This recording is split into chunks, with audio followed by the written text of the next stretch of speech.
یہ زمین پر سب سے ناپسند کی جانے والی جگہ ہے، ایک ایسا ریگستان جو انسانی زندگی سے تقریباً خالی ہے، لیکن پھر بھی یہاں ایک شاندار انجینئرنگ کا نمونہ بنایا جا رہا ہے جو اپنے آپ میں کسی عجوبے سے کم نہیں۔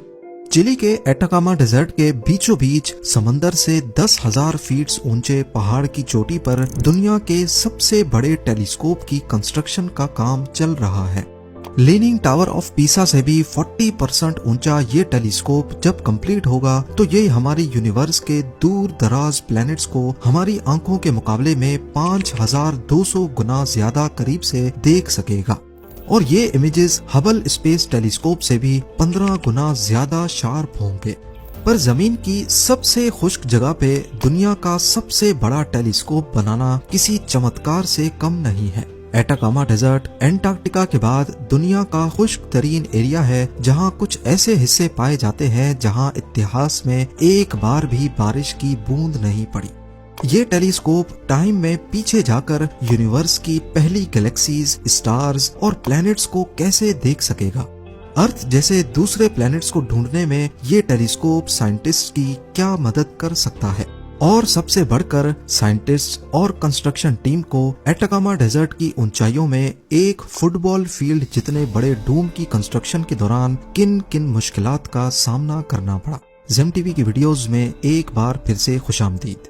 ناظرین، ساؤتھ امریکہ کے پیسیفک اوشن فرنٹ پر 1000 کلومیٹر پر پھیلا ہوا یہ ہے چلی کا ایٹاکاما ڈیزرٹ۔ انٹارکٹیکا کے بعد یہ دنیا کی سب سے خشک ترین جگہ مانی جاتی ہے۔ یہاں قدرت کے ایسے انوکھے رنگ ہیں جنہیں شاید ہم پہلی بار دیکھ رہے ہیں۔ یہاں جوالا مکھی بہت کثرت سے پائے جاتے ہیں۔ اس کے علاوہ ڈیتھ ویلی، نمک سے بھرے ہوئے ہزاروں اسکوائر کلومیٹر پر پھیلے صحرا، اور دھند یعنی فاگ کا ایسا سلسلہ پایا جاتا ہے جو پوری دنیا میں نایاب ہے۔ پر ایک چیز جو زندگی کے لیے سب سے ضروری ہے وہ یہاں نہیں ملتی: پانی۔ ایٹاکاما ڈیزرٹ کا لینڈ اسکیپ ہی کچھ ایسا ہے کہ یہاں بارش نہیں پڑتی، یہاں تک کہ کچھ ایریاز ایسے ہیں جنہوں نے اتہاس میں ایک بوند کی بھی شکل نہیں دیکھی۔ ان تمام خصوصیات کی بنا پر ایٹاکاما ڈیزرٹ کسی ایلین پلینٹ کا منظر پیش کرتا ہے، اور شاید اسی وجہ سے یورپین اسپیس ایجنسی نے اپنے مارس روور کی ٹیسٹنگ بھی یہیں پر کی تھی۔ چلی کے کیپٹل سینٹیاگو سے 1300 کلومیٹر دور اور قریبی شہر سے 130 کلومیٹر کے فاصلے پر سمندری سطح سے 10,000 فیٹ اونچے اس پہاڑ پر یہ غیر معمولی پروجیکٹ زیر تعمیر ہے، جو انسانیت کو اسپیس میں دوسری دنیا کا منظر دیکھنے کا موقع دے گا۔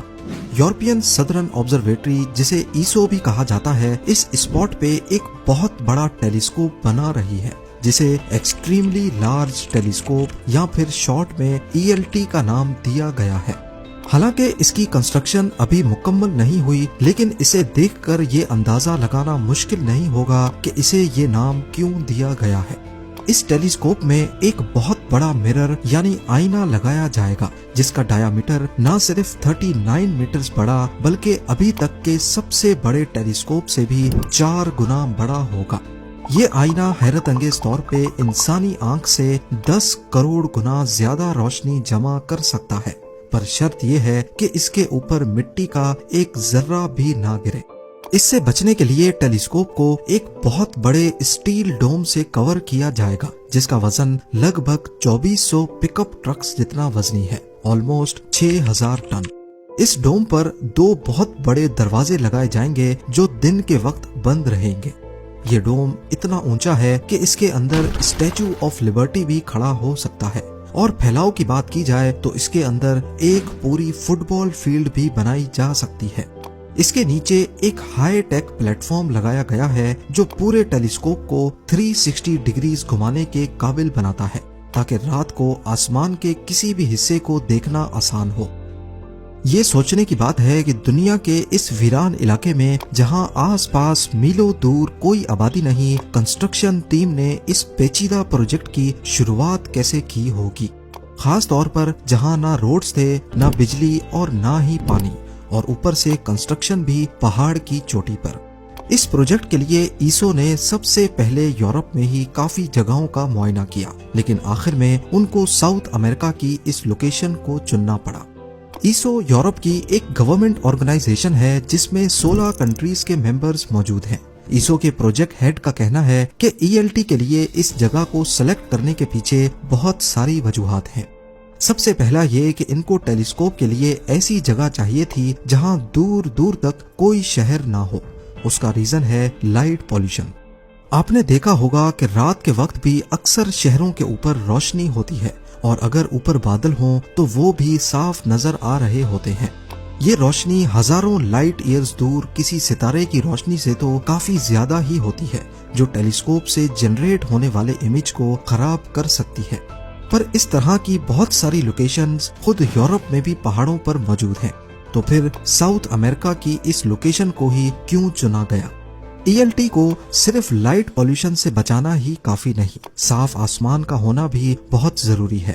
یورپ میں زیادہ تر ٹراپیکل موسم رہتا ہے، جس کی وجہ سے اکثر یہاں بادل ہوتے ہیں، پر ایٹاکاما ڈیزرٹ کیونکہ دنیا کے خشک ترین ٹکڑوں میں سے ایک ہے، تبھی یہاں سال کے 365 دنوں میں سے 320 دن بادل نہیں ہوتے، جو کہ دور دراز گیلیکسیز کو دیکھنے کے لیے بہت ضروری ہے۔ 2010 میں ایسو کی ٹیم نے مختلف جگہ پر ٹیسٹ کیے اور آخر کار ان کو ایٹاکاما ڈیزرٹ کی یہ لوکیشن سب سے بہترین لگی۔ 3000 میٹر اونچا پہاڑ جسے سیرو آمازونز کہا جاتا ہے۔ پر مسئلہ یہ تھا کہ دوسرے پہاڑوں کی طرح یہ کافی نوکیلا پہاڑ تھا، یعنی اس پر کسی قسم کی کنسٹرکشن کرنا اس کنڈیشن میں ممکن نہیں ہوگا۔ لہٰذا اس پہاڑ کی چوٹی کو کاٹ کر 7 فٹ بال فیلڈز جتنا بڑا ایریا سیدھا کرنا بہت ضروری تھا۔ امیجن کریں کہ 3000 میٹر اونچا نوکیلا پہاڑ اور اس کے اوپر ایک بہت بڑا میدان بنانا ہو۔ یہ کام ایکسکیویٹرز کی مدد سے کرنا بہت مشکل بھی تھا اور خطرناک بھی۔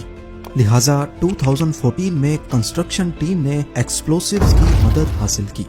پہاڑ کی ٹاپ پر جگہ جگہ سوراخ کر کے ایکسپلوسیو ڈالے گئے اور ریموٹ کنٹرولر کے ذریعے ان کو پھاڑ دیا گیا۔